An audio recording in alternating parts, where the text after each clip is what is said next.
happy. We like celebrate. Okay, 3, describe the following fetal heart rate pattern. And this was one of our slides we actually had in class, a variable. So these are variable decelerations. Variables have an abrupt drop, and then they have an abrupt return to baseline. And so what is the variable, what's happening pathophysically? The cord's being compressed. So nursing action, I'm not asking for it, I'm just asking you to name that variable. That's pretty easy if you kind of study them. So, but nursing action would be, if I'd asked for that, what? Reposition her to try to get pressure off of the cord. Okay? There's a different reason why we're repositioning. Okay, number 4, postpartum overextension of the bladder and urinary retention can lead to which complication? A, postpartum hemorrhage and eclampsia. B, fever and increased blood pressure. C, postpartum hemorrhage and urinary tract infection. C. C, urinary tract infection and uterine rupture. Number 3. Oh, number 3 was C, variable. So number 4 was C, postpartum hemorrhage and urinary tract infection. So why does overextension of the bladder and urinary retention predispose the patient to those? We know that the bladder is pushing the uterus up, so that's going to cause her to bleed more. We know that any urinary stasis has UTI. So those are the 2, that's the only correct answer for that one. Okay, 5, the best way for the nurse to promote and support the maternal-infant bonding process is to A, help the mother identify her positive feelings for the newborn. B, encourage the mother to provide all newborn care. C, assist the family with rooming in. D, return the newborn to the nursery during sleep period. B. It's encourage the mother to provide all the care. Yeah.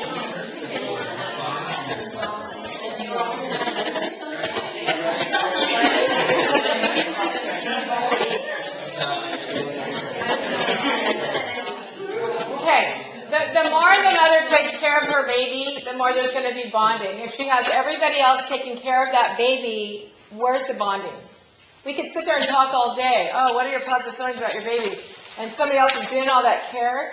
It's not going to support bonding. Okay, we want her doing as much care as she's physically able to do. Not all patients can do that right away. Okay, number 6, a 25-year-old Gravida 1 Pair 1 who had an emergency cesarean birth 3 days ago was scheduled for discharge. As you prepare her for discharge, she begins to cry. Your initial action should be to A, assess her for pain. B, find out how lucky she is to have a healthy baby. C, explain that she is experiencing postpartum blues. D, allow her time to express her feelings. D, find out what's going on. She could be crying for a multitude of reasons. We have no idea, so we want to talk to her and find out what's happening. Okay. 7, to promote bonding and attachment immediately after delivery, the nurse should A, allow the mother quiet time with her infant. B, assist the mother in assuming an end-face position with her newborn. C, teach the mother about the concepts of bonding and attachment. D, assist the mother in feeding her baby. B, assist the mother in assuming an end-face position, which we want mom looking at baby face to face. Okay? This is immediately after delivery when anyway. Does that make sense? She's probably got her legs still up, but we want her to see the baby face to face. Even with the C-section mom, we bring that newborn, if you guys have gotten to go on the OR yet, we bring that baby over and show face to face that mother and the baby. Okay? All right. Okay. A new father states, I know nothing about babies, but he seems to be interested in learning. The nurse should continue to observe his interaction with the newborn. B, tell him when he does something wrong. C, show no concern as he will learn on his own. D, include him in teaching sessions. You always include the dad in everything you're teaching mom, always, to help him build up his confidence and help him to learn. 9, Fran delivered a 9-pound, 10-ounce baby 1 hour ago. When you arrived to perform her 15-minute assessment, She tells you that she feels all wet underneath. You discover that both pads are completely saturated and that she is lying in a 6-inch diameter puddle of blood. What is your first action? A, call for help. Call 911. Nothing. B, assess the fundus for firmness. C, take her blood pressure. D, check the perineum for laceration. B, assess the fundus. I thought we drilled that in last week. We're always going to assess the fundus. And see if we can massage it and get it to firm up. This is not an uncommon situation with a delivery of a baby that large. She's only 1 hour postpartum. This is actually kind of a normal occurrence, that all of a sudden they'll have a bleeding episode. We have to really be on that fundus. Patients who have larger babies are going to need probably 2 hours of vital signs, 15 minutes automatically, just because they've had this very large baby. So that's the fundus. Okay, D, which nursing measure would be appropriate to prevent thrombophlebitis in the recovery period for a cesarean birth? A, roll a bath blanket and place it firmly behind the knees. B, limit oral intake of fluids for the first 24 hours. C, assist client in performing leg exercises, 2 hours. D, ambulate the client as soon as her vital signs are stable. C. So it's C, assist her performing leg exercises. She's in the recovery room. Okay, she's in the recovery room. You got to remember in the stem of the question, where is she right now? She's in the recovery room. This is maximum of 1 to 2 hours after her surgery. So the only good answer is getting her to move her leg. Okay? All right. What? What did you put, Australia? Put what? Oh, okay. Okay. All right. Okay, I know it was a quiz and we're all like, but we have a lot to cover. Okay, this PowerPoint we didn't do on Thursday because of all of our technical issues. We're just going to briefly run through this. Some people asked me questions at the end of class last week, but I just wanted to kind of blaze through it as fast as we can so it doesn't get ignored. All right? Okay, so hypervolemia occurs during pregnancy to counteract what? Blood loss. So if a patient bleeds, that's okay. Their blood volume has increased by 45% during the pregnancy. Okay, so during pregnancy, plasma fibrinogen does what? Increases to protect against postpartum hemorrhage. Nursing action. Teach that diuresis will occur involving increased excretion of urine. Diaphoresis will also enhance fluid excretion. So they've had this 45% of increase in blood volume. So after they deliver, they're going to be diuresing like crazy, and that's all normal. So diuresing and diaphoresing, you just need to understand this is all normal. Your body is going back to its pre-pregnant state. So this is a teaching issue. Assess Hummenstein P-shift, encourage what? Early ambulation. We want her up as soon as she can get up. Why? Yeah, to prevent the chance for blood clots to occur.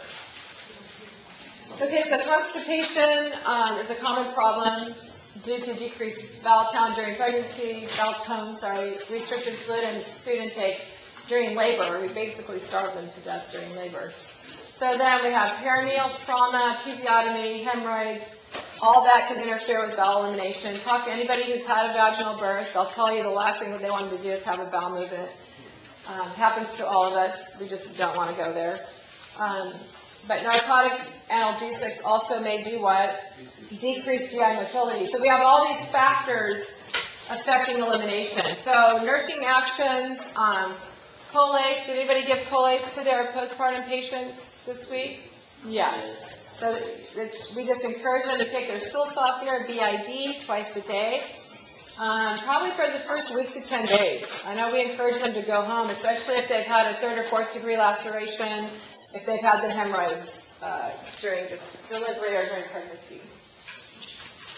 Dulcolax, if they haven't had a bowel movement, anybody gets to give Dulcolax. It's a pill. We only give the little yellow pills, no suppositories. may be ordered. Doctors may use that. I know years ago they required patients to have a bowel movement before they left the hospital. Now, I don't know if they're that persistent with that, but we may be giving Dulcolax. Teach patient increased fiber and bulk. We need to be teaching them about food, what kind of foods to be eating postpartum, and alert them to side effects of medications. Some medications will cause constipation, so we want them to be aware of which meds can potentially cause more of a problem for them. The bladder has an increased capacity and decreased muscle tone during pregnancy. So this, the rapid filling of the bladder is basically going to happen in every patient because of this diuresing that's normal postpartum. So the overdistension of the bladder can occur and very likely lead to a UTI if we're not encouraging her to get up and empty her bladder, teach her to do that when she goes home. We want her getting up and not, because they're in pain and they don't really want to move a lot. I'm sure you guys saw that with some of your postpartum patients if you're on Mother Baby. Some patients are young and energetic and they want to jump out of bed and stuff, but we want them getting up and voiding. Very, very important. Encourage voiding Q2. 150 mL is expected with each void. So they shouldn't be just having a little trickle of urine. They need to be emptying the whole bladder. We should be measuring their first few voids. I don't know if our facilities are doing that, but it's a really good practice to have a little hat in the toilet and seeing and letting the nurse see how much they're voiding just to make sure they are emptying their bladder. Some patients will need a Foley. I know one patient last semester was sent home with a Foley, a postpartum patient was sent home from Mother Baby because she just did not have normal function happening with her bladder and getting up and emptying her bladder. So that's pretty drastic. Okay, and this is showing how the distended bladder pushes that uterus up and prevents it from contracting down normally. And then sensory and motor function. How many of your patients had epidurals? Just raise your hands. Yeah, so the majority of these patients are getting the epidurals. Anybody have your labor patient get the epidural and you got to help get her up to the bathroom for the first time? Anybody do that? Did she do okay? Okay, because that's when you really need two people. If you do that by yourself, it's really likely that the patient may pass out for you, and it's really a bummer when you're by yourself. Okay, so sensory and motor function may have been inhibited due to anesthesia agents received, so we know that. Cramping type pain is very common. All patients are going to have some degree of uterine cramping. We want to let them know that they can have medication for that. We want them to know the uterus is contracting back down to its pre-pregnant state. So how many of you are medicating postpartum patients for cramping? How many of you are assessing your pain on your postpartum patients? Okay, good. How was their pain? Was their pain being managed pretty well? They were getting something for pain. So we want to encourage them to get those pain meds. We don't want them to wait until they're just feeling really miserable. We want to encourage them to keep their pain under control, especially that first day, the first 24 hours. So we're assessing motor and sensory levels prior to ambulation. A lot of patients feel like they have complete, they're back to normal after that epidural, but their knees can buckle and they can go down really quickly. So make sure you do that. If you have the father of the baby, the husband there, they can always help too. Assess pain level Q2 and medicate PRN. I mentioned that. Accessibility to the void. And we might need to do the in and out caths. Hopefully not. I just hate cathing patients too much. But the issue is we've got to keep that urine out of that bladder. We can't be letting the bladder fill. Hopefully we won't have any students finding bladders with 1,000 mL this semester like we did in previous semesters. That's coming in the morning, and they're on Mother Baby, and yeah, these bladders are up to here. Not good, because it can rupture. They can rupture. Okay, so during the postpartum period, most women have good appetite and they eat well. We want to get them eating food right away after they deliver, normal vag delivery. C-sections, it's a different story. But our vages, as soon as the epidural is out of their back and they're feeling pretty normal, we want them I always tell families, you can bring her favorite food, go get her something and bring her favorite food. We just want them eating really good. If they're breastfeeding, they need to be consuming 300 additional calories per day. And we want them understanding them right away. This isn't the time to go on a diet and lose weight. You know what I mean? Like, we want them to be eating really wisely, stay off the junk food and eat really healthy foods for that breast milk. Yes? For the calorie intake, for the increase, is that based on the mom? Because I read elsewhere it's like up to 500. Well, it's probably the size of the mom. I think our textbook says 300. And it's going to depend, too, on some babies are consuming a lot more than others. So maybe it's 300 to 500. But yeah, different sources will say. But she just needs to know they're not eating for two people. You know that old misconception. Well, I'm eating for two. No, you're not. You're eating for one adult and then a little one. So we want them to be wise about it. But we do want extra caloric intake. Good food. Dietary needs support breastfeeding, prevent constipation, and anemia. So if they were on prenatal vitamins, yes. What if they were having twins? Yeah, if they're having twins, then that I would say for sure 500 calories. Because women who are successful with breastfeeding twins are pretty much breastfeeding all the time, and yeah, so they're supplying two babies. Good question. What was I going to say? Prenatal vitamins and iron, if they were taking that prior to delivery, they need to continue taking those vitamins for the first 6 weeks. If they're going to breastfeed for 6 months, they should continue prenatal vitamins for like 6 months. They really need to be getting the additional nutrients from prenatal vitamins. Cultural dietary preferences must be respected. If a patient, for example, is a vegetarian, that's fine, but we want to just make sure she's getting adequate protein and being wise about making sure that extra protein is on board. And then here's your extra breastfeeding calories and prenatal vitamins and iron. Okay. And then WBC. Did anybody check your patient's CBCs? Anybody look at CBCs? Did you see WBCs elevated? Yeah, they should be normally just slightly elevated. And that's normal. It's just a normal response with pain, inflammation, and or stress. So we're not really concerned about that, unless it's way, way, way high. Then we would be more concerned. But there should be a slight elevation in WBCs, normal. Rubella, did anybody have patients that needed a rubella vaccine? Okay, because you'll get to give those if your patient's rubella was non-immune during pregnancy. This is the time we like to give the rubella because we know they're not pregnant. Okay, so we like to give them that rubella if they're non-immune immediately postpartum. Okay, because it's dangerous to the fetus. You can't give a rubella during pregnancy. Okay, monitor for signs of infection. Foul-smelling lochia. We need to be teaching our patients these things before they go home.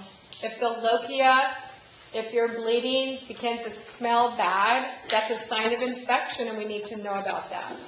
So burning on urination is never normal under any circumstance. That's another sign of infection.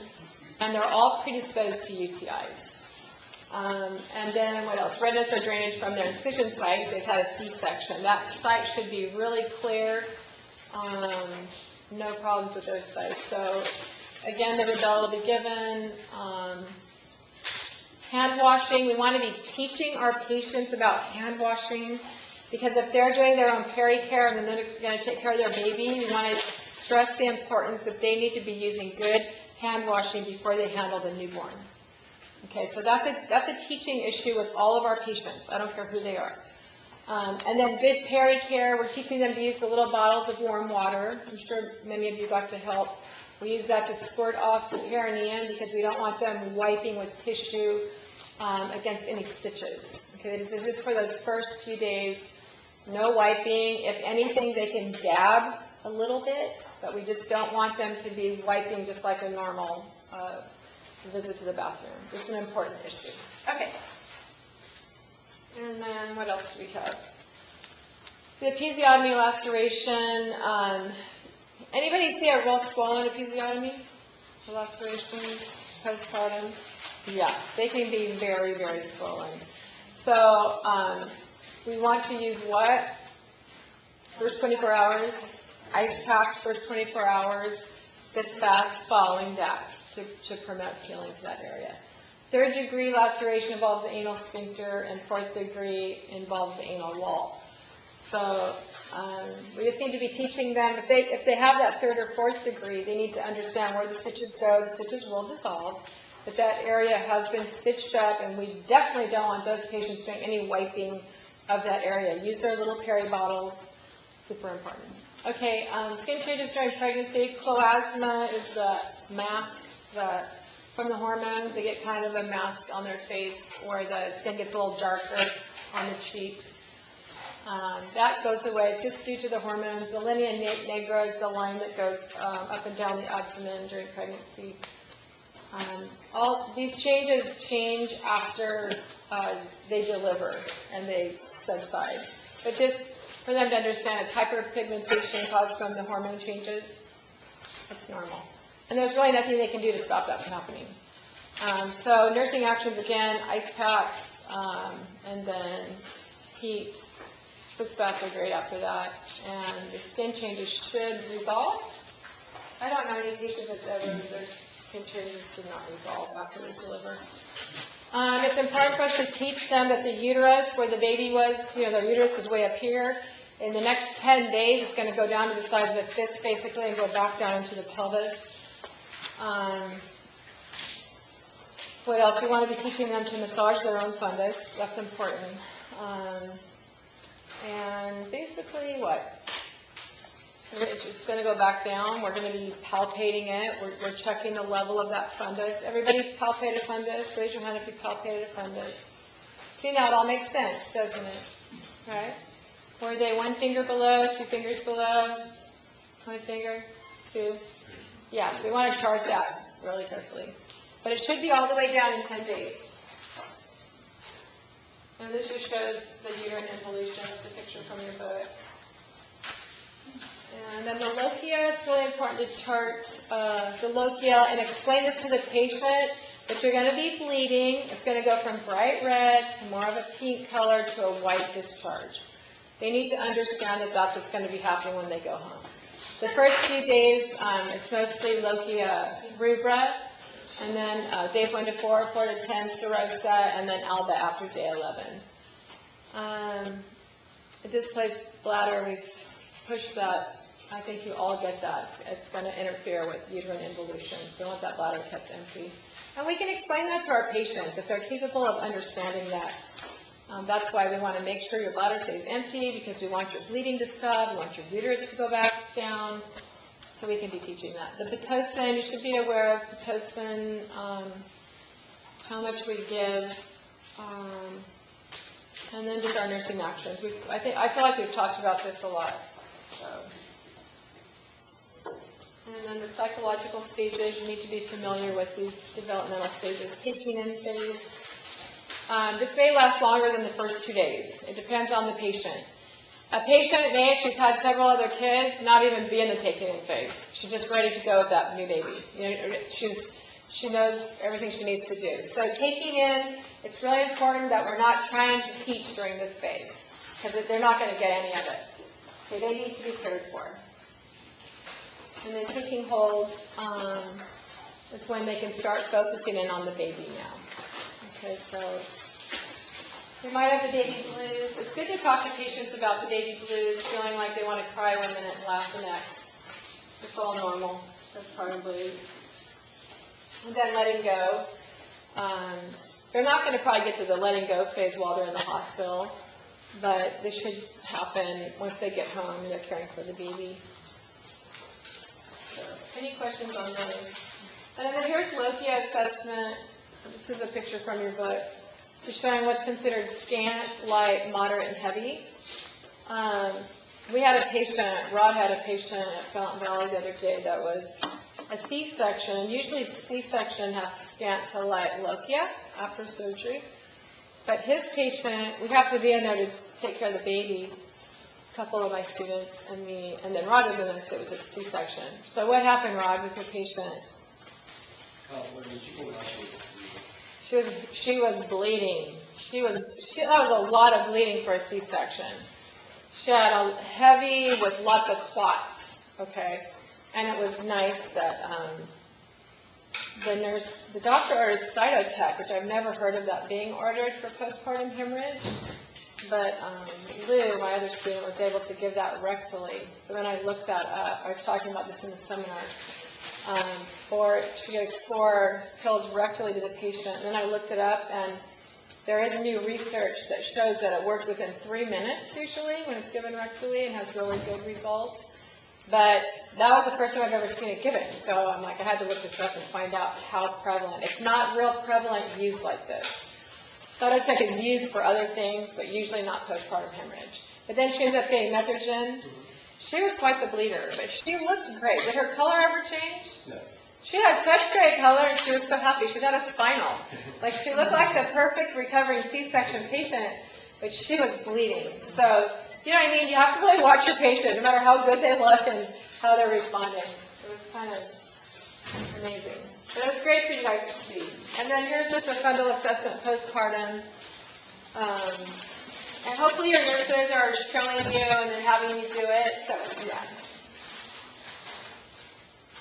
And then, what else do we have here? Assess for the full bladder. I talked about that. Encourage patients to avoid. Talk about that. Okay. So if their fundus gets boggy, we're going to assess the lochia at the same time. We're going to continue to massage and push out any lochia. If you have a boggy fundus, the first thing you want to do is try to express everything out of it. Massage, express.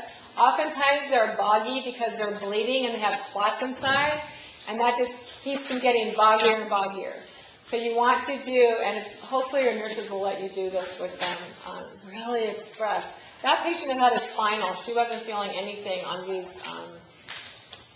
massage and cleaning out the contents of her uterus. So that was good. She wasn't feeling it. If a patient hasn't had any anesthesia, they might fight you on that and grab your hands, but you have to just go for it and just tell them, I have to get these clots out of you, otherwise you're just going to keep bleeding. Methergin, again, is a med you need to know, and the major side effect is that it will increase blood pressure. I still see Methergin as the #1 oxytoxic type medication used besides Pitocin, if it can be used. And that patient ended up getting Methergin after the fact. We want to teach patients to avoid doing heavy housework when they go home, avoid exercising really hard, allow their body several weeks to heal.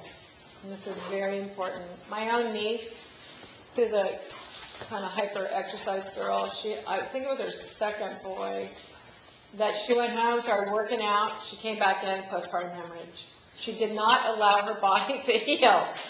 They call me and tell me, oh, she's 7 minutes, she's hemorrhaging. I'm like, yeah, she needs to stop doing what she's doing. Anyway, and then again, we want to teach about false-smelling lochia or a fever. And patients need to know how to take their temperatures, their own temperature and the baby's temperature before they go home. And that was just the story. Okay, that's it. All right, now we're going to go to the deficit. I just felt bad because we couldn't go over this the other day.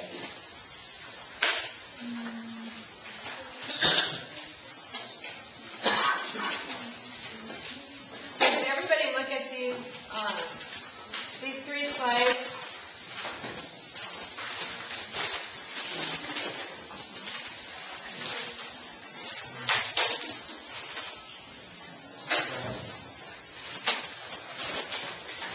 I don't know if you guys downloaded these, but these are just really nice when you're assessing episiotomy for healing.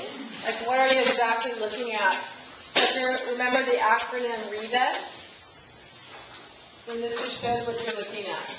If the episiotomy is red, it's not normal for the episiotomy to be red. Edema, there's going to be edema. Some level of edema, we expect that. Ecchymosis, any bruising, that's not normal either. Discharge drainage, we shouldn't have any discharge. Approximation just means, is it nice and tight, held together? These are the things we're looking for, okay? And we're charting. And then the postpartum assessment, the bubble, I think that's a really nice one on what we're assessing on mom. Did everybody get to do your full assessments on mother babies this week? Some of you got to be there last week. So all this makes sense then, what we're checking. So we're checking their breasts, and were most of your patients breastfeeding or bottle feeding? Anybody have a bottle feed only? I know we have one in the nursery. How many deliveries did you guys have on Monday at St. Joe's? Because I talked to Julie and she said you guys were busy. Just 2 deliveries? You have 2 deliveries? Good. So 5, yeah, we had 6 deliveries, 3 sections and 3 batches.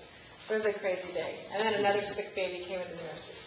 So it's exciting though. I'm glad it was exciting for everybody. And then how was the Tuesday group? Were you guys busy? Oh, good. Perfect. That's awesome. Okay, so postpartum assessment. Just try to remember the little bubble acronym to keep you focused on what you're assessing each time you're doing your full postpartum assessment. Breast uterus, bowel, bladder, located, episiotomy, laceration.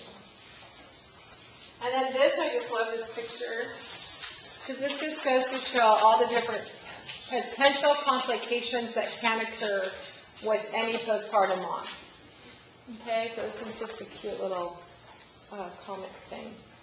But the risk factors for all these various complications: C-sections, prolonged rupture of membrane. Anybody ruptured over 12 hours? Okay, how long? 3 weeks. 3 weeks? So she had premature rupture of the membrane. Her pregnancies have been problems. Okay, so was she in the hospital? The rupture at 28. And did they keep her in, or did Yeah, she's going to stay in the hospital and then they just watch her for signs? Yeah, I've seen that happen at Kaiser. I've seen patients rupture at 28 weeks and they stay in the hospital. Sometimes the leaks will actually heal over and the bag will actually heal itself. It's pretty amazing. But was she okay? Any fever? Okay, good. Prolonged labor. So I know one of our patients Monday had a very long labor. If they've been capped for any reason, they're at risk for UTI. So we really want to keep a close eye on them for UTIs. And then hemorrhage. Basically, every patient that walks in the door could potentially hemorrhage on you. And I had many patients that you would have never thought they would hemorrhage, and then they're your major bleeders. And worst case scenario, they'll do a hysterectomy. And we did a few emergency hysterectomies to save our patients' lives. And that's drastic, but you do that instead of losing the mother. So, okay, so mastitis is brush infection, and this, yes. Question? Are you stretching? I know. With the patient I had earlier, she had prolonged labor, and the nurse was saying baby and mother were having packing because of that, they were tired. Oh, yeah, so they're both tacking. Yeah, if it resolved itself, it resolved after. How high? How high tacking? These are like 100 days. The baby? No, that's tacking. But I mean, is that normal when you're tired? No, I don't really see it. I see it associated with the preliminary of an infection starting. And if you keep watching. Did she deliver after that? Yeah, it is normal. Okay, good. URI, upper respiratory infection after C-sections are always at risk for that. That's why we want to turn, cough, and deep breathe them. UTI, all pregnant women are at risk for a UTI. Thrombophlebitis, they're all at risk for that due to the increase in blood volume. Hematoma and abscess formation. Anybody see a hematoma? They don't happen that often. But if a patient has a hematoma, they have to drain those. They have to take them back to the OR and drain the hematomas. Endometritis, if a patient has been prolonged ruptured, prolonged labor, endometritis is an infection inside of the uterus after they deliver. And so this is another reason they might hemorrhage if they're getting endometritis. So that's the foul-smelling lochia. That's a sign of endometritis. You've got to get that treated. And then perineal cellulitis related to the episiotomy or laceration. So these are all the potential complications. This is just a great little overview, cute little cartoon picture. Okay, so do you want to take a break right now? And go run around the building a couple times? Is that a good time? And then we'll start, we finished all the, and then you're thinking about your groups. We're going to do groups today.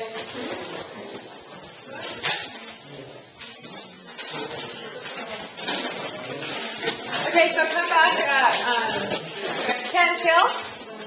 Okay?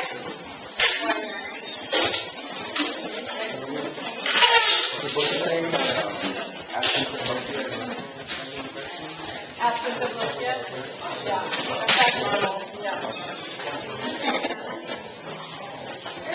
You're a reader, that's good.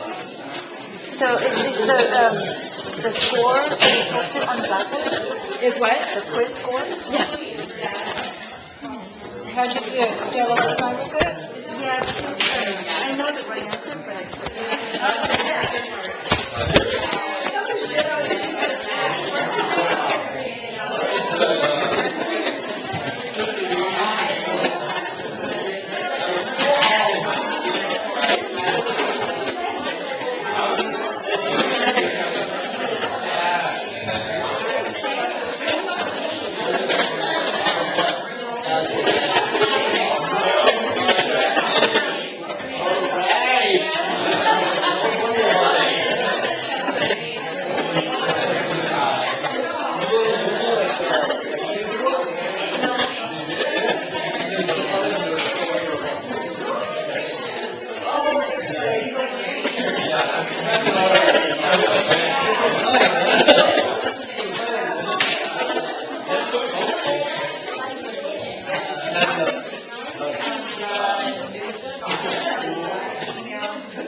For Module 5, you will have group presentations where you're all required to participate in them. And they're under assignment.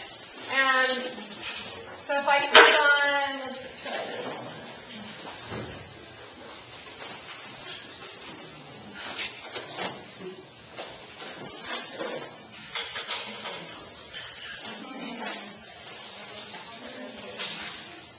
So I'm going to have you sign up before the end of class today.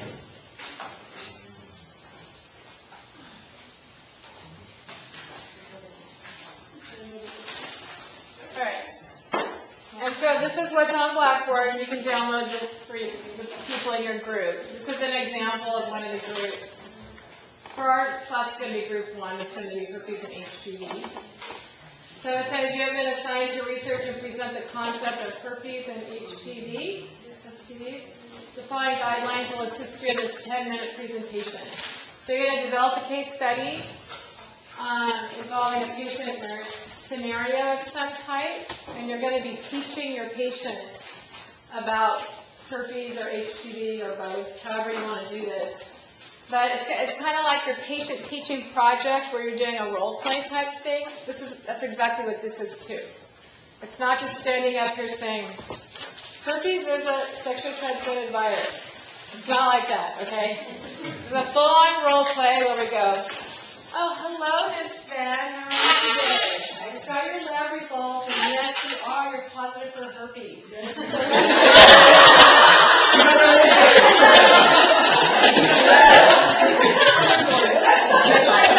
Something like that, okay? So, yeah. So, all of the, I'm sorry, Dan. I can see that she's in my clinical group, so we've all been bonded, yeah. But anyway, it's something like that. And it can be humorous, but not crazy, like psychotic crazy. You have to run it by me, okay? Because I've had some pretty funny things happen. But you include nurse actions, monitor, manage, and teach, basically what you're going to do. The patient can be a community setting as far as a clinic setting, or it could be a hospital setting where your patient's an antepartum patient and you just got the results back, or she's got chlamydia, that's why she's in preterm labor, for example.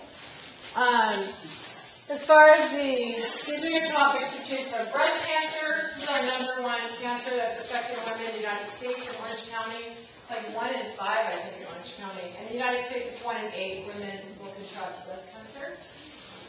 That's why we use this topic pretty hard.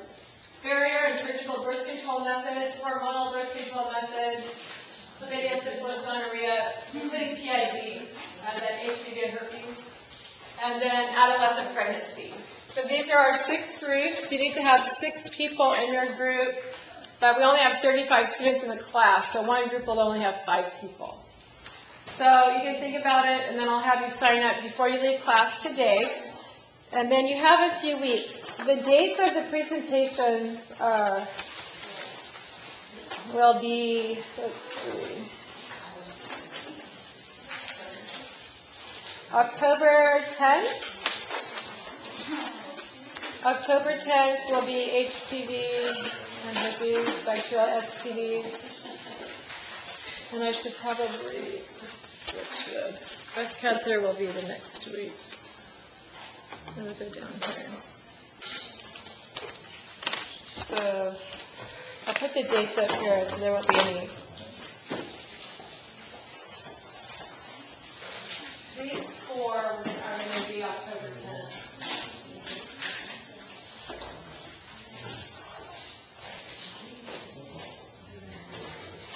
Okay. And then this one will be October 17th.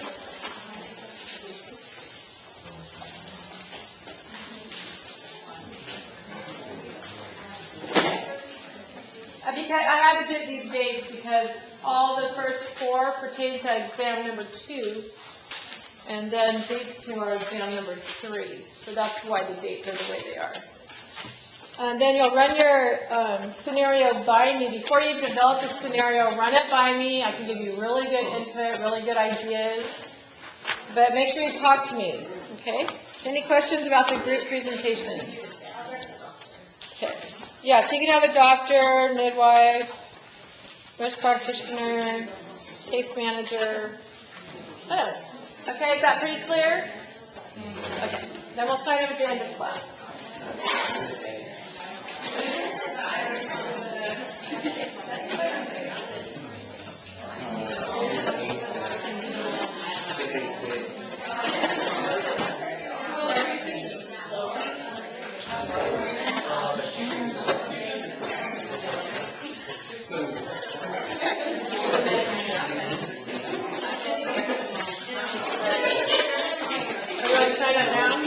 Okay, just sign up now.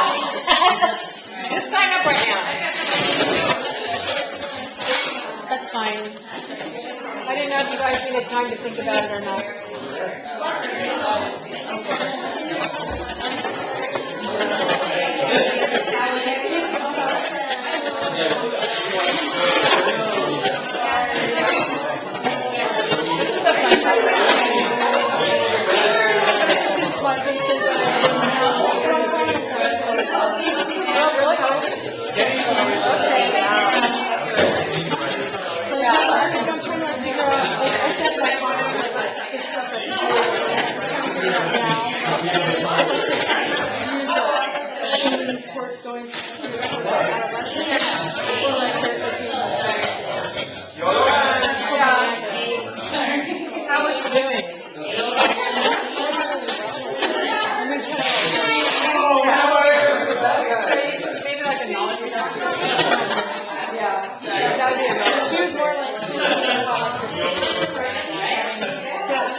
I'm gonna be a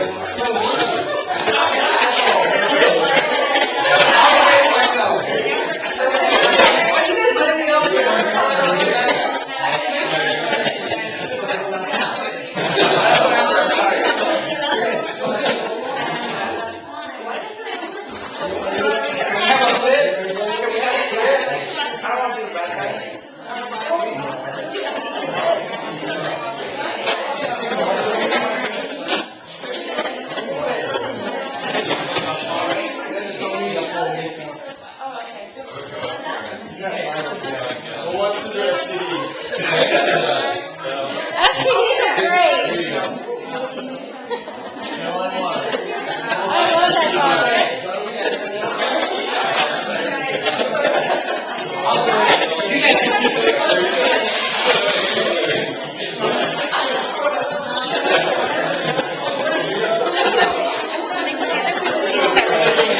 Yeah, I had an idea because I was researching it and there's a doll that walks in and there's a bit where they always have little bugs. So there's can I take you a bit for the bugs and have everyone wear it? So would that be okay? Yeah. I think it'd be fun to have like Yeah, a totally, yeah. Yeah, okay. I was thinking like candy hose.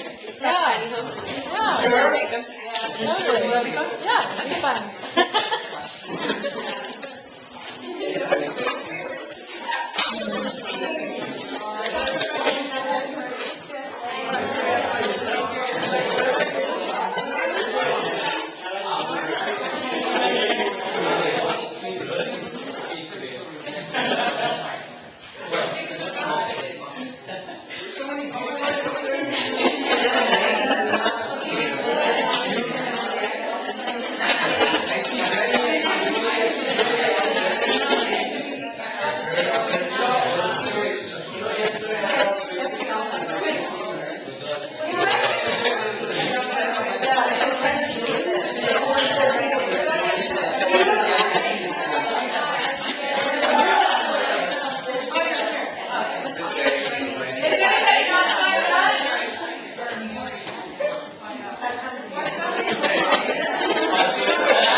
Good job in signing up for your group. Okay, so we're going to start talking about deficits of postpartum. And also this handout that Monica brought. I love this page right here. Well, I like the whole thing.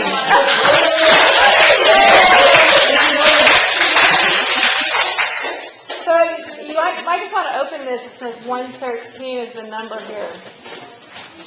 Because this would be a good little study thing. Study guide. Even like a whole book for all the nurses, but this is that will be for Right. That's awesome. Okay, so postpartum hemorrhage. Anybody else have anybody bleed besides Rod's patient that was with me? Anybody have any bleeders? Yeah? So that was yesterday? That was just a post C-section. Oh, really? Another C-section. I mean, not abnormal, but it was more, I thought, like, especially with massaging it, like, at postpartum. Yeah. I was shocked, like, how much came out with the massaging. Usually with C-sections, it's really scant. So when they're bleeding. Because they get anesthesiologists pumping them full of fluids throughout surgery. So they tend to get a lot more Pitocin in, and their uteruses are usually amazingly small. So that's a big deal. So early postpartum hemorrhage occurs within the first 24 hours, and the primary cause is uterine atony, which means the uterus is not contracting. Okay, just understanding that. Other causes, lacerations of the genital tract. So that could be lacerations of the cervix, vagina, inside the uterus. That just means any place can actually get lacerated, depending on how tough the delivery is, how big the baby is, and there's a lot of that can potentially happen there. Retained placental fragments. Anybody have a patient with retained placental fragments? Virginia, you've probably seen that. Yeah. My sister, when I was a nursing student, just like you guys, I was a first-year nursing student, and my sister had a baby. We're 3 years apart. She had her first baby. And so I got to go in and see her. It used to be a lot more strict back in the old days. But I got to go see her, and my sister's color was pasty white. She was kind of like a little sweaty. And I told my parents, I was really young. I was like 19, okay? I came out of the room after visiting her, and I said, there's something wrong with her. I don't know what's wrong. Because I hadn't had OB. We had OB and peds last back then. I go, there's something wrong with her. Sure enough, she had retained placental fragments. Ended up having to go in and have a DNC. But that was just me, so I just want to encourage you guys. You've learned a lot. Your assessment skills are really good. But anyway, so she had retained placental fragments. So what that means is a part of the placental did not detach and come out. So it's still in there, and so that's still an open access for hemorrhage to occur. We need that complete placenta to be off the wall of the uterus for the whole uterus to contract down. So sometimes the placentas are old and they don't come out. The doctor goes in there and yanks them out, and they come out in chunks. And that's when you're really likely to get placental fragments retained. So it's really important if you're that nurse in the delivery room and maybe the doctor or midwife doesn't have a chance to look at the placenta to make sure it's all there and intact. We need to do that to verify that it's all there and out. Predisposing factors, multiple gestation. So if your patient has twins, triplets, lots of babies in there. Grand multips. Who said their friend had the baby, 5th baby on Sunday? So her friend had her 5th baby on Sunday. She bled afterwards, and they were doing everything they could to stop her bleeding. Trauma. So if a patient comes in and has a baby really fast, within a couple hours, that's a precipitous delivery, they are predisposed for, it can be really bad. I mean, it's great to have the baby fast, but then they can bleed afterwards. Or the trauma of, let's say, they're using the vacuum or they're using forceps, but the baby's really big, the baby's in a weird position, anything like that can be a predisposing factor. And PIH, we're going to study that in Module 4. PIH stands for pregnancy-induced hypertension. So your PIH patients are very serious, critically ill patients, and they're very likely to hemorrhage because we usually have them on medication called magnesium sulfate to relax the tissue. And then, anyway. Okay, we'll get to that module 4. Late postpartum hemorrhage occurs after the first 24 hours, and the primary cause of that is usually the retained placental fragments. So it's just important to understand regarding hemorrhage, the reasons behind it, and which patients to really watch like a hawk that are more likely to bleed than others. Okay. All right, here's a nice normal contracted uterus. Bladder's empty, and the uterus is nice and contracted. And then here's a uterus that's not contracted, it's full of blood and probably little clots. Because what happens if the blood sits in the uterus, it starts clotting really fast. So we want to be expressing that and getting that completely emptied with our postpartum checks. And then this is just showing how to do fundal massage. You basically cup one hand, you push with the other, but you support. Did everybody do that with your nurse, where you kind of support the fundus in the uterus? This is proper technique. And then here's just different nursing diagnosis for a postpartum hemorrhage patient. And then nursing action, regular fundal assessment for tone. You want to be charting the tone of the... If the fundus is not firm until you massage it, that's how you want to chart that. Firm with massage, okay? If it's not just firm instantly. And then we're assessing fundal firmness, and then we're looking at the lochia. How do we do those simultaneously? Watching how much bleeding is coming out, how many clots. Vital signs are Q15. We're focusing in on blood pressure, pulse and respirations. And then orthostatic BPs. Monitor INO. INO, if they have the Foley, we want to be really specific with that. They're going to be having IV fluids, so we need to have a really accurate INO in our patient. IV therapy and fluid replacement. They don't give blood. We used to actually give blood to our postpartum hemorrhage patients back in the day prior to AIDS and HIV. Actually worked before all that happened. So nowadays they don't tend to do blood transfusions that we used to. We actually send patients home with their hemoglobin and hematocrits quite low nowadays and just allow them to build back their own blood. Metrogen, again, is a medication. We should know where it is. If we're expecting a potential hemorrhage, maybe even to have it in your pocket and ready. I used to be really well prepared with my patients. If I thought somebody was going to bleed or she's having like her 5th baby, for example, any multiple births like that, they're very likely to bleed. It's good to have your Metrogen readily available and not have to run and get it. This is called bimanual compression, and this is what a nurse, midwife, or a doctor will do if a patient, this is one of the last-ditch efforts to get the fetus to contract. Yeah. But nobody probably saw that. Virginia, you've seen it, and I've seen it too. You do this out of desperation, because it usually will work. If you're not able to get this fundus and uterus to clamp down.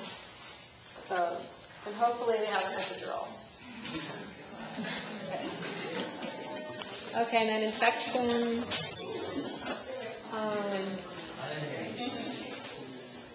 Infections can occur up to 6 weeks postpartum, and that's still considered in the puerperium.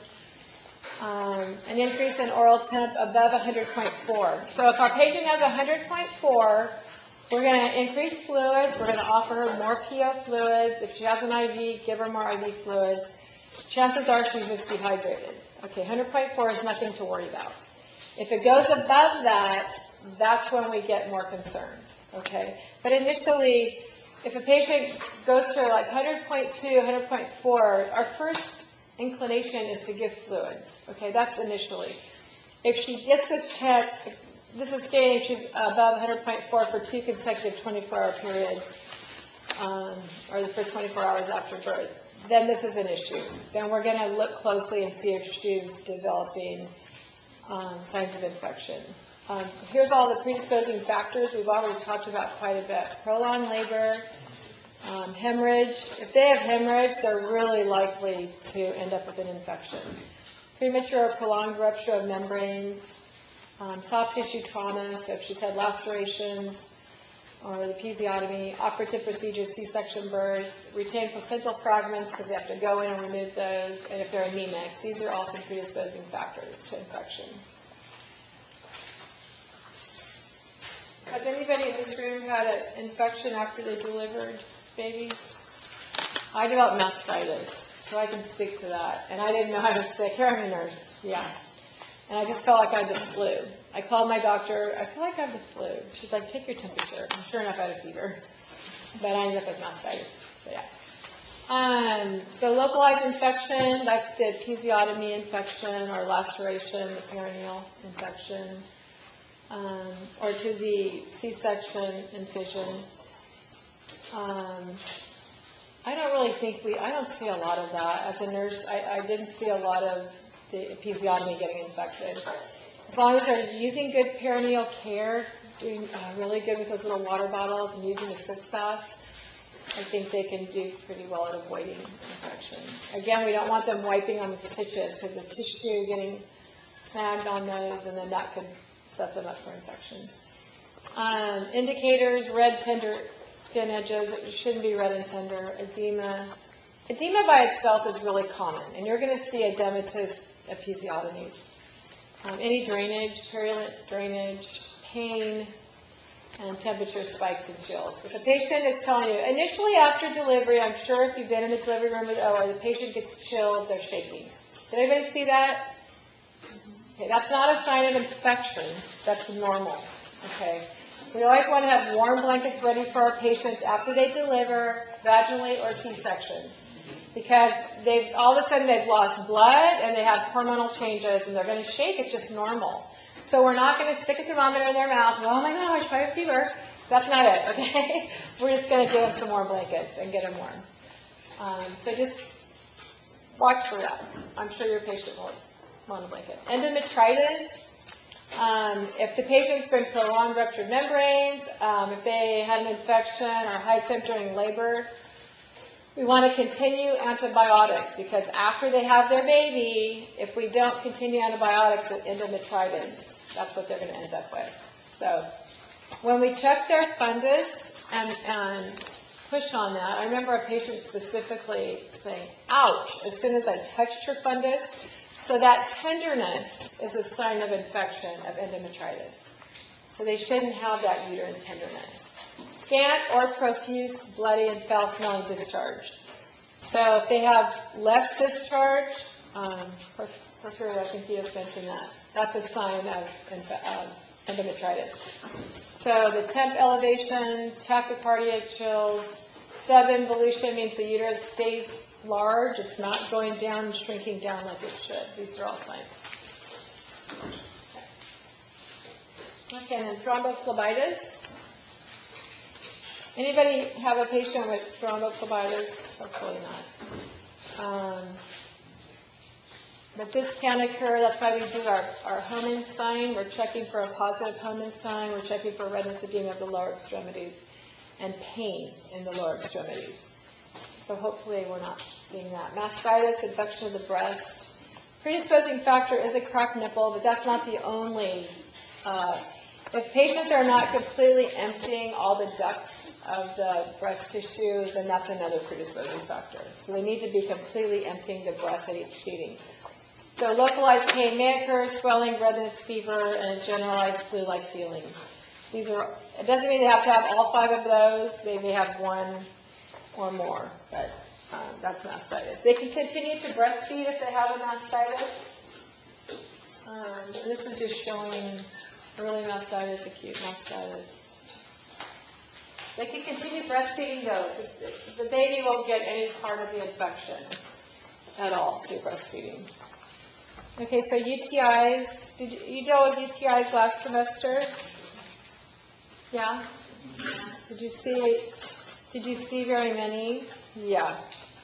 So we know that the signs, dysuria, urgency, frequency, burning on urination, I think is the #1 sign that I've heard that complaint, that it burns when I pee. That's what I've heard patients tell me. Because we see UTIs, patients coming into labor and delivery constantly. They have a UTI and now they're in preterm labor. Okay? So, and throughout pregnancy, they're at risk for UTIs. So we just see a lot of it.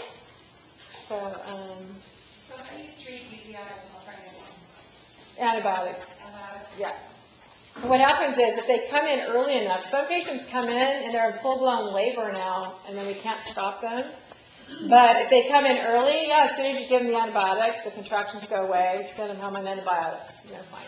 I had a lady yesterday that came in for monitoring. She was only 32 weeks. Uh-huh. She was having contractions. Yeah. And when the nurse did the pelvic exam, she was dilated at 2. Oh, wow. And because she had had UTIs throughout her pregnancy, they sent the urine samples right away to the lab. Yeah. And it was negative, so they didn't know what was going on. Oh, wow. So that's a puzzling situation. Other things that can cause preterm labor, though, she was dilated to 2. That's a lot for 32 weeks. She was given the Tributaline. Oh, the Tributaline? Yeah. And then she was sent home with something oral to stop. It's P-O-Tributaline. Yeah. So Tributaline, that's a med you're going to need to know, but not yet. That's cool. Did you get to give it sub-Q? Yeah, we give it sub-Q when they first come in, repeat it in 20 minutes. And then maybe a few more times. How many doses did she get? She only got 1? one. Yeah, and then her contractions, and her pain stopped too. Oh, that's great. She was having contractions though. Yeah. So that's good. Good job. Way to stop later. Yeah, you can go home on Tributaline by mouth every 4 to 6 hours. Yeah. That's awesome. Okay, so yeah, we've had patients come in actually with pyelonephritis where they've actually ignored their UTI symptoms. Maybe not willingly ignored them, didn't realize they had a UTI. And then they come in with chills, fever, flank pain, nausea, vomiting. They're very, very sick once it gets into the kidneys. So they're admitted, and hopefully we stop labor. They're always going to be in preterm labor if they come in with pyelonephritis. But usually their fevers are about 104 degrees. All the pylos I would take care of. So It can happen. We want to be teaching patients. So these are just all the nursing diagnoses. If you're going to do your concept map on a patient, other than pain for your postpartum mom, I think ineffective breastfeeding is one of the best ones to use, or knowledge deficit, because especially patients having their first baby. And impaired skin tissue integrity, that's a good one too. But these are just some good ones to think about. For your first concept map, are you guys working on your first concept map? Oh, good. Oh, that's right, because you guys started sooner. That's awesome. Okay, so nursing actions. The well-padded stirrup is pretty old because now all the new delivery tables have the pads automatically added. Support stockings are really good to teach patients the importance of wearing support stockings. Since baths, we've talked about a lot, peri-care. Patients need to change their pads regularly and not leave the same peri-pad because that could potentially promote infection. They need to change them like at least every 4 hours. Early ambulation is really important. And then fluid intake, they need to be having, especially with breastfeeding moms, they need lots of fluid, especially in these hot summer months like right now. Antibiotics, they need to understand to take all their antibiotics. And pain control is really important. And continued breastfeeding if they have the mastitis. Okay. Any questions about deficit?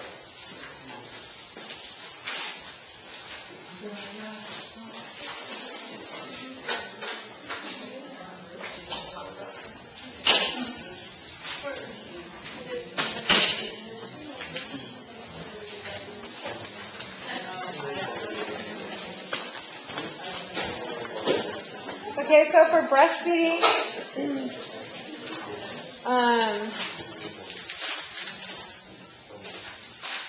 understanding with breastfeeding, it's important to understand that the production of prolactin, you need to know about this hormone, that it promotes milk production.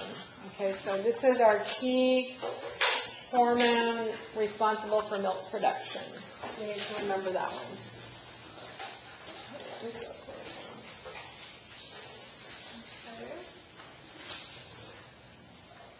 And then the other hormone you need to be aware of is oxytocin.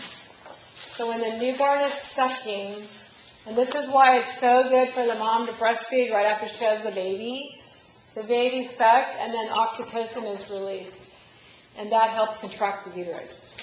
Okay, so it's a win-win, and then the letdown reflex. Anybody who's breastfed knows that's what lets the milk down, and it's all related to the release of oxytocin. Okay, and it just helps the milk to be released. Did anybody help with breastfeeding with their patients? Yeah. And how'd they do? Doing okay? Oh, it's her fifth? Oh, she could probably teach us.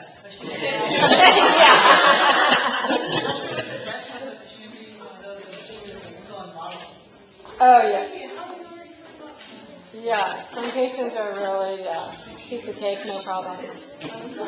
Okay, so this bullet point number 2, as milk accumulates and it's not withdrawn, it builds up pressure in the alveoli, which suppresses secretion, and this causes the breast to become engorged. Okay, so this concept, you need to understand this for test-taking purposes.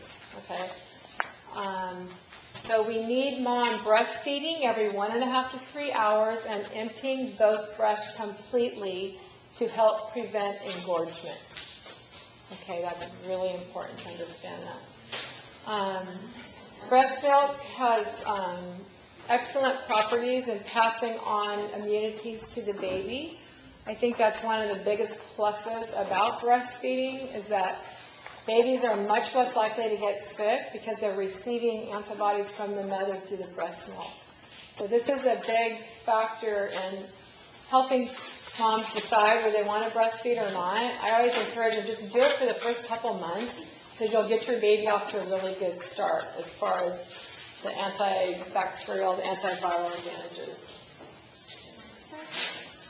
So we want to teach the patient to use a supportive bra, okay?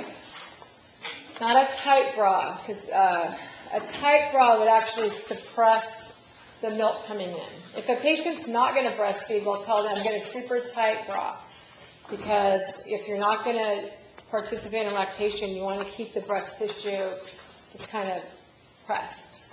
Okay, with breastfeeding mom, we just want them to have a supportive bra, okay? Wash the breast and the nipples with warm water. We want them to avoid soap. We don't want soap on the breast tissue because it's way too drying. And it will, she doesn't need that, the nipples to be dried out. Exposing the nipples to air after each feeding to promote drying of the tissue just naturally is really good. And then we want to teach her to add that 300 calories per day, maybe a little more than that. And to consume at least 2 quarts of fluids per day. Because the baby's going to be taking, and she needs to be aware of how much she's drinking. So we want to help them kind of formulate a plan for that. Avoid intentional weight loss. So we don't want her to go on a diet right now. The breastfeeding itself will help mom to lose weight. Okay, it just will. It just helps mom lose weight quicker. And then making sure the baby has the whole areola in the mouth. That's when a patient is new to breastfeeding, that's one of the ways the baby won't get milk and they'll start screaming and crying, is they only have a portion of the nipple in their mouth. They have to have the whole areola. I used to teach my patients, take your thumb and get behind that nipple, push the whole thing into the back of the newborn's mouth. The newborn cannot latch on by themselves. They need all the extra help that we can give them. So to get the whole areola, that's how they're going to get the milk into the baby. Otherwise, the baby, have you seen any babies crying and fussing because having trouble with the breastfeeding? Yeah, it can become a complete nightmare. And then it's frustrating to the mother to be successful. Okay, breastfeeding 8 to 12 times a day, that's normal. So again, it's 1.5 to 3 hours. We really don't want these babies sleeping through the night yet. Not until they get a little bit bigger. We want them to be woken up for feedings. What happens with a newborn, their blood sugar will drop so fast, and then they'll just sleep. And these parents think it's good that their baby's sleeping. It's because their blood sugar is so low. They're just like, blah. Think about your blood sugar when it drops. What happens to you? Like, blah. So we want to keep their little blood sugars nice and stable. Okay, and then we don't want to supplement water or formula. No. We used to think that was okay years ago. No supplements, okay? We just don't do that. And La Leche League is a really good resource for breastfeeding moms. They'll actually come out and do home visits and send out a breastfeeding expert. And I've referred a lot of people to La Leche League.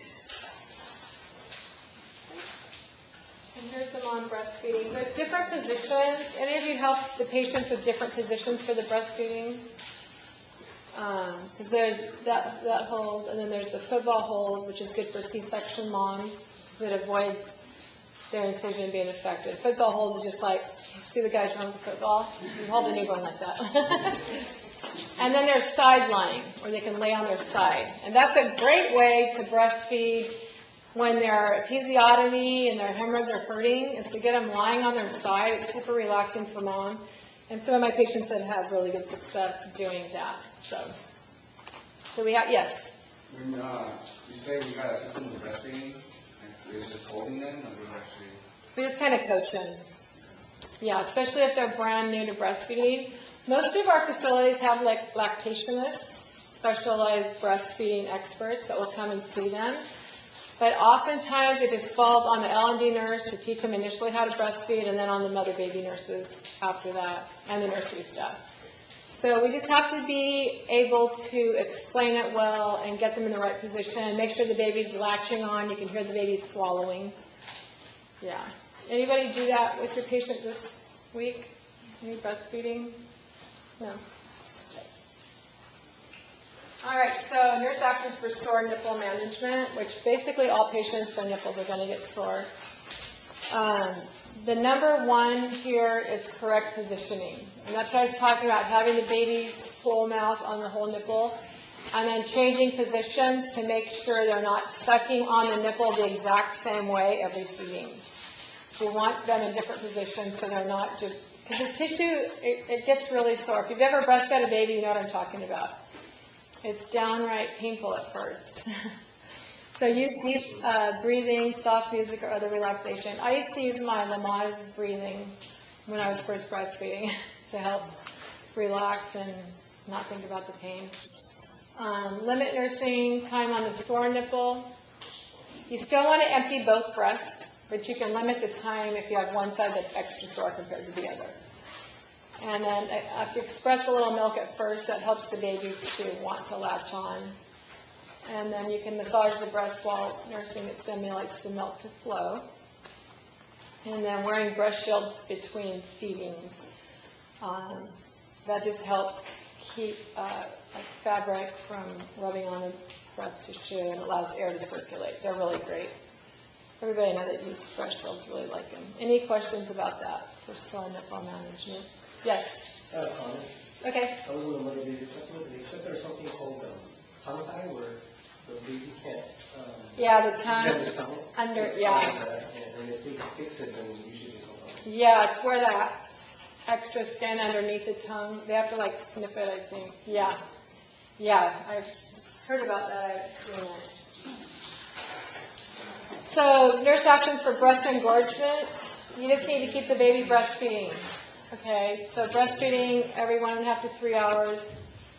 Applying hot, moist towels prior to breastfeeding for 3 to 5 minutes, or taking a hot shower before. That'll help stimulate the milk to come out. Hand expressing stem milk to soften the areola for the baby after moist heat. Apply cold compresses after nursing. Okay, so you want to do that after. See where heat's used and where the cold is used. Okay, that's important. And then if the baby only takes one breast, you should pump the other one. Okay, so the whole key with breast engorgement is completely emptying these breasts regularly. That's the only thing that's going to help it. Even though it's painful for mom, and the last thing she really wants to do is keep the baby on. Okay, that's it on that one. Okay, any questions about breastfeed? When you say empty breast, what is breast is in the amount that the baby's gonna eat, but there's more baby's gonna eat? Well, the breastfeeding is all like supply and demand. So, but we want, this is the thing with the newborn. If you're going to put them on the breast, they're going to suck, they really like it, blah, blah, blah, and they're out. They're asleep. So you got to keep waking them up. You know, this is with newborns. After they get a little older, they'll do the feedings really fast and they're fine. But as newborns, you want to do a complete feeding.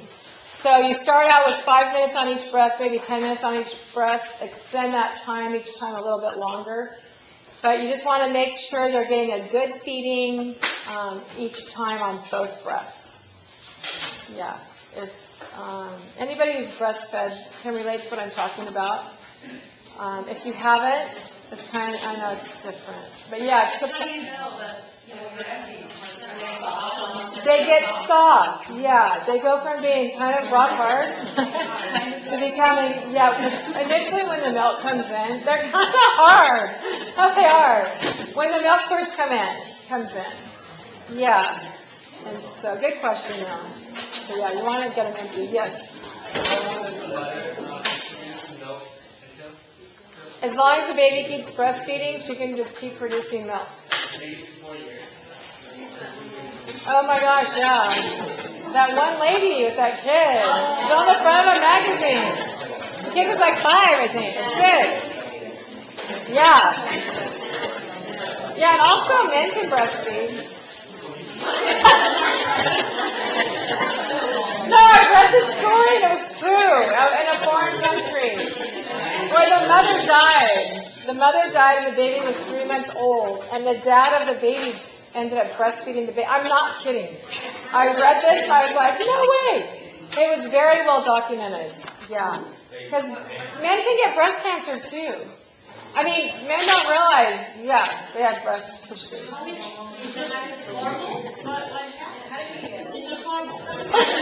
No, I don't think he took on them. Just the action of the baby cycle, you can Stimulating. just by having a baby cycle, like if you adopt a baby. Really? Yeah. I've heard of mothers when the baby cries. Oh, yeah. The baby crying will cause them to lactate. Oh, totally. it's embarrassing when you're breastfeeding, you walk to the store and another baby cries. It can make the letdown reflex happen. Yeah. It does. You're like, ah. Yeah. That's so nice. Okay, any other questions about breastfeeding or postpartum? Because we're going to start the IV module tomorrow. Isn't that crazy? It is going by fast. The one thing I wanted to talk to you that I haven't talked about was the module objectives. That if you're confused about what to study, I think if you go by our module objectives, for module 1 we covered, now module 2 we're finishing today. If you look at those objectives and see if you can pretty much speak to them, you'll do well on tests, okay? There's a reason for module objectives. This is what our objective is for you to learn, these major concepts. Yes? There's no quiz tomorrow. Unless you want one. No. Oh, okay. I can make one, Okay. All right, so anything about postpartum? Any real life scenarios that you had this week? Questions? So let's go see the other exam 1 covers module 1 and 2. 1 and 2 and the IV module. Yeah. Yeah. We just completed 2. Yeah. We just completed our second one. But I wanted to leave time for any questions. I also really like this handout that Monica brought for you guys. This is awesome. It's awesome. What? Okay. Yeah. I love this one at Fetal Station. Yeah. It's awesome. They had a good one too, like for,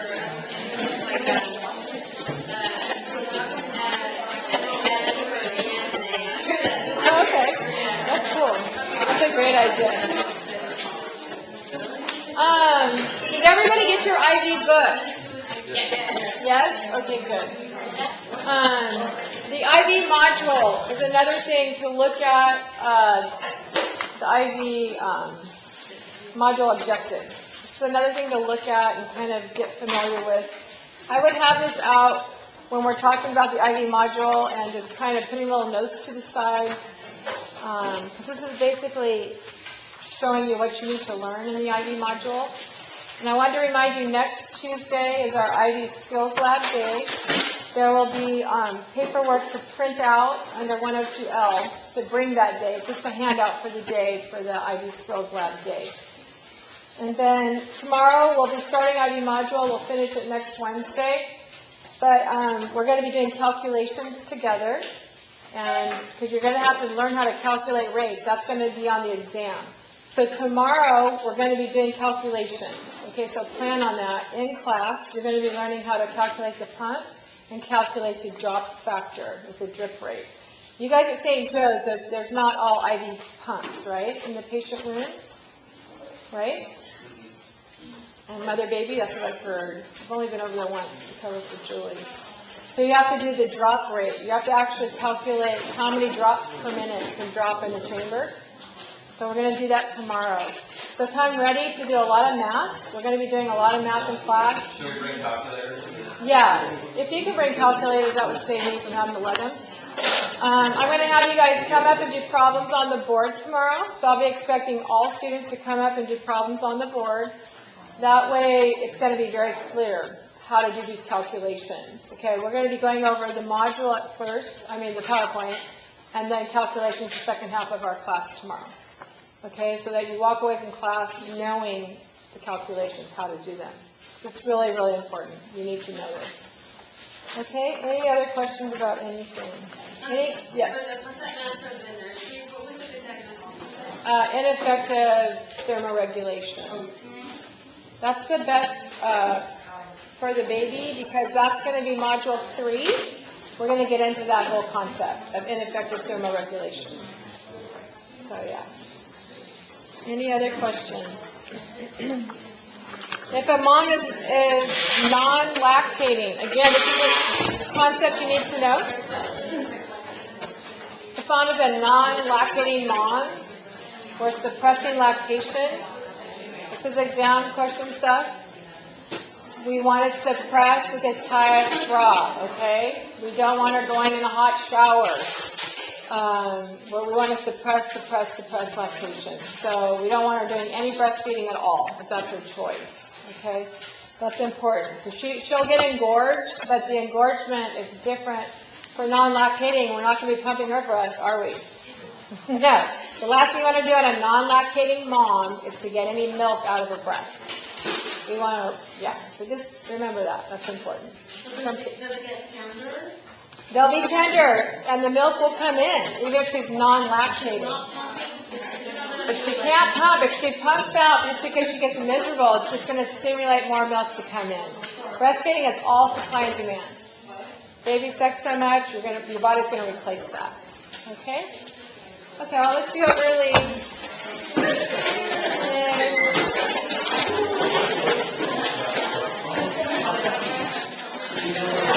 Oh, yeah. My question was just, ways you can, I guess, communicate yourself to a patient to be less awkward. Like, I want to go, like, my patients were, like, breastfeeders. They were, like, making fun of me. Oh, good. Oh, yeah. I did that, like, at the very end of my shift. I was so, some people, like, I didn't know how to say Well, you are a young male, so that's hard, but just learning the basics. You just want to make sure the whole nipple goes to the baby's mouth. You want mom to do that. I never did that for my patients. You take your nipple and push that in the baby's mouth.